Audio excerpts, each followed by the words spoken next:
Okay, Assalamualaikum guys. Macam biasa, aku nak recap UFC 266 yang di headline oleh Brian Ortega versus Alexander Volkanovski. Dan main event adalah Leron Murphy versus Valentina Shevchenko. Tapi yang buatkan aku excited adalah middleweight bout di antara Nick Diaz versus Robbie Lawler. As diorang lawan tahun 2004, 17 tahun dulu. Masa tu aku budak lagi lah kan.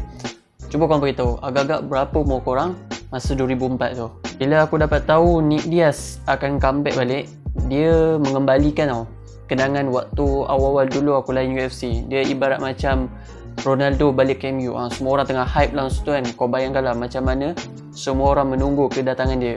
Walaupun dia bukan main atau main event, diorang akan berlawan selama 5 round macam Nick Diaz versus Leon Edwards. Kali pertama Lawler versus Diaz, Lawler kalah dengan TKO. Kita tahulah kan, waktu tu memang Nick Diaz tengah perform masa tu. Okay, kita recap sikit Nick Diaz Apa yang buatkan aku minat dengan dia ni adalah gaya-gaya gangster yang dia bawa dalam MMA. Dia, kau tahu lah, dia dengan adik dia kan, iaitu Nick Diaz. Aku suka cara dia ni sebab dia ni suka gertak opponent dia dengan provoke lepas tu.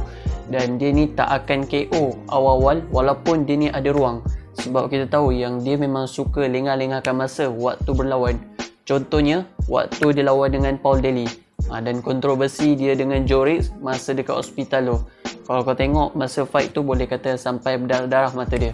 Tapi apa yang buatkan sedih, set story sebelum tamat karier dia pada tahun 2015, dia kalah straight 2 game dengan Joseph Pierre dan Carlos Condit. Diaz ni ada gaya boxing yang terbaik dengan style punching yang korang mesti layan lah bagi aku. Kalau korang tengok, dia tak bagi tumbukan yang betul-betul power tau. Cuma dia maintain dengan high output dan ketetapan yang luar biasa. Ini pada aku kan. Aku tak tahulah pandangan korang macam mana kan. Korang boleh komen. Dia ada ability to transition dari badan ke kepala dengan level of powers di antara pukulan dalam combination dia. Okay, kita tengok grappling pula. Dia black belt 3rd degree dalam BJJ under Cesar Gracie. Apa yang aku nampak, Nick Diaz ni, dia more skill fighter. Grappling dia okay, striking dia pun okay. Serius, tak ada masalah. Selepas Nick Diaz kalahkan Gleison Tibau, dia join organisation selain UFC iaitu Elite XC, Strikeforce, Pride dan Dream. Tapi dia return balik ke UFC untuk lawan dengan BJ Penn sampailah dia bersara pada tahun 2015. Masa tu kalau kau tengok dia fight dengan Anderson Silva tapi no contest. Okay, kita tengok Robbie Lawler. Kan sekarang ni umur dia 39 tahun dan rekod dia adalah 28 menang, 15 kalah dan 1 no contest. Dia belum official lagi bersara sebab dia ni masih lagi orang kata fighter yang aktif. Tapi mungkin dah sampai masa yang dia patut bersara. Tak tahulah kalau dia nak ikut jejak Anderson Silva kan.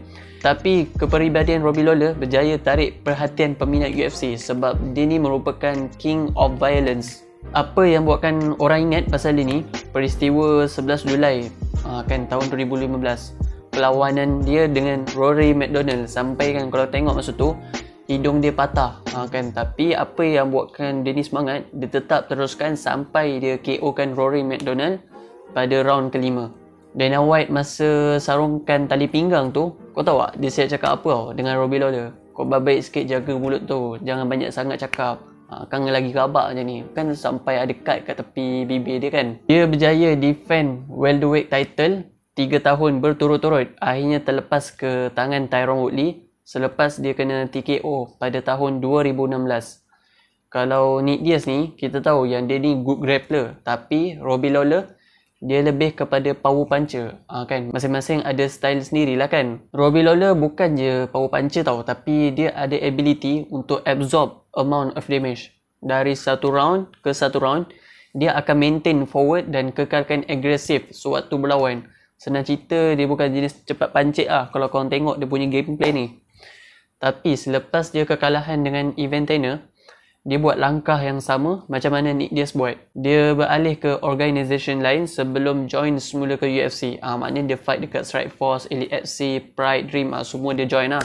Okay, kita tengok round pertama kan, waktu dia orang lawan. Yang ni aku tak boleh recap banyak sangat sebab video aku kerap kena copyright. Jadi aku cerita sikit je lah Awal-awal fight tu, kalau kau tengok Nick Diaz ni, dia dah buat jump spinning back kick. Ya, aku faham Conor McGregor pun ada buat macam tu. Cuma kau kena ingat, kita orang tengok MMA ni bukan version slow-mo punya tau. Masa aku tengok tu, kalau kau perasan lah, memang betul-betul perlahan sangat lah dia punya pusing yang tu. Aku cakap, aduh dia kena laju sikit lah kan.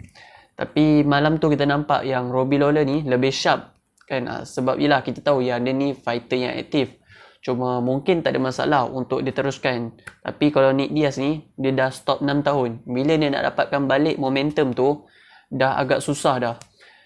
Akhirnya Nick Diaz kalah dengan TKO pada round ketiga. Sebab referee yang bernama Jason Herzog masa pun dia suruh sambung masa tu. Tapi dia tak nak kan. Jadi officially Robbie Lawler menang lah.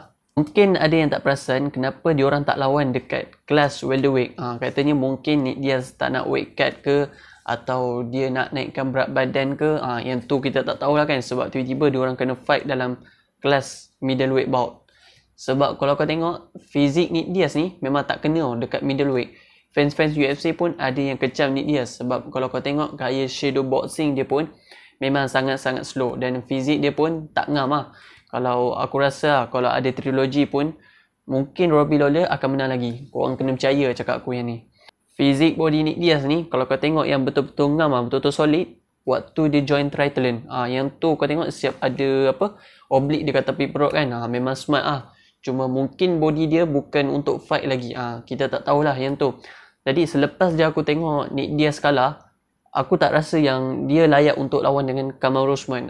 Baik kau lawan dengan Cowboy ke, lawan dengan Ferguson ke, mungkin okey lah yang tu. Tu kalau UFC set perlawanan dia dengan Usman tu aku cakap, nah ya Pak Abu memang dia kena hentam teruk kan. Okey, aku rasa untuk Nick Diaz versus Robbie Lawler ni aku cerita sikit lah kan yang tu dah habis lah. Tapi ada seorang member ni, dia suruh aku kupaskan pasal McGregor lagi ada 2 kontrak dekat UFC. Cuma aku tak nak panjangkan, aku nak pendek je macam ni.